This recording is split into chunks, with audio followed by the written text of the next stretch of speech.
भारी तनाव के बीच आज मॉस्को में विदेश मंत्री एस जयशंकर और चीनी समकक्ष वांग यी की बैठक होने जा रही है। बताया जा रहा है कि मॉस्को में इस दौरान दोनों नेताओं के बीच वास्तविक लाइन पर बड़े तनाव को दूर करने की कोशिश की जाएगी। इसकी बातचीत की मेजबानी रूसी विदेश मंत्री करेंगे। खबरों के अनुसार रूस ही है जो पर्दे के पीछे से दोनों देशों में तनाव कम करने की कोशिश में लगातार जुटा हुआ है।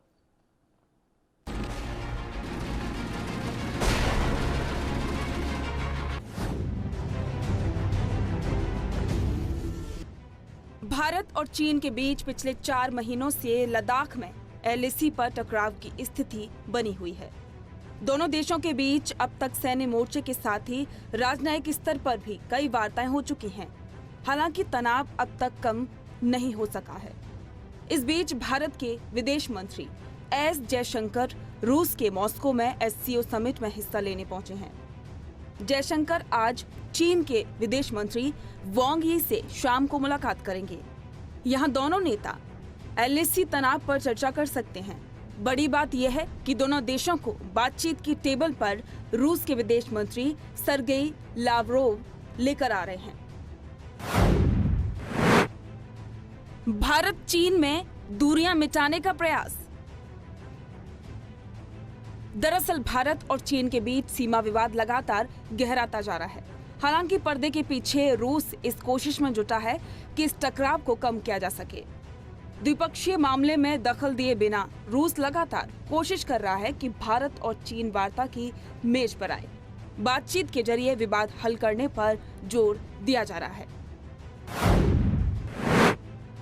हर दिन नापाक कोशिशों में जुटा है चीन।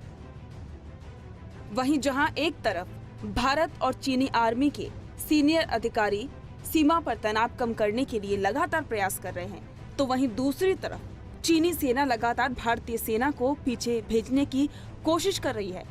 भारतीय सेना के एक अधिकारी के मुताबिक चीनी सेना लगातार भारत के सैनिकों को पीछे धकेलने की कोशिश कर रही है। अधिकारी ने कहा कि पैंगोंग त्सो के उत्तरी तट पर भारतीय सेना कई अहम ऊंचाइयों पर कब्जा कर रही है, जिससे चीन के फिंगर इलाके में कब्जे पर साफ नजर रखी जा सकती है। हालांकि इस बीच चीन लगातार नई पहाड़ियों को चढ़ने की कोशिश करता है और हम उन्हें हॉटलाइन और लाउड स्पीकर के जरिए लौटने की चेतावनी देते हैं। भारतीय सेना को दक्षिण पैंगोंग में कार्रवाई की छूट। एक तरफ तो चीन रूस में भारत से बातचीत की पेशकश करता है, तो वहीं दूसरी तरफ सीमा पर नापाक सरगर्मियों में जुटा रहता है। और इसी बात को मद्देनजर रखते हुए रक्षा मंत्रालय ने दक्षिण पैंगोंग में तैनात भारतीय सैनिकों को इस बात की इजाजत दे दी है कि अगर चीनी सैनिक उनकी पोस्ट के करीब आते हैं तो वो इसका माकूल जवाब दे सकते हैं। ये वही इलाका है जहां पर भारतीय सेना ने एलएसी को एक तरफा तौर पर बदलने के चीन के प्रयास को नाकाम किया था और बाद में यहां पर भारत ने चोटी पर कब्जा कर लिया था। 29 और 30 अगस्त की कार्रवाई से बौखलाया चीन। गौरतलब है कि पैंगोंग त्सो के दक्षिणी किनारे पर भारतीय सेना की ओर से 29 और 30 अगस्त को की गई कार्रवाई के बाद से एलएसी के हालात काफी बदले हैं। दरअसल भारत ने इस दौरान पैंगोंग त्सो से रेकिंगला तक एलएसी पर कई अहम ऊंचाई वाली चोटियों पर कब्जा कर लिया है। इससे भारत की स्थिति मजबूत बनी हुई है और उम्मीद की जा रही है कि फिंगर इलाके में चीन की सेनाओं को लौटाने के लिए ये पोजीशन काफी बेहतर साबित होगी। बता दें कि लद्दाख फ्रंटियर पर चीन के करीब 50,000 सैनिक इकट्ठा हैं। भारत ने भी उनका सामना करने के लिए इतने ही सैनिक तैनात किए हैं।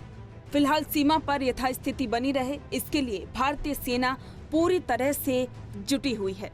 News desk report, ANB news.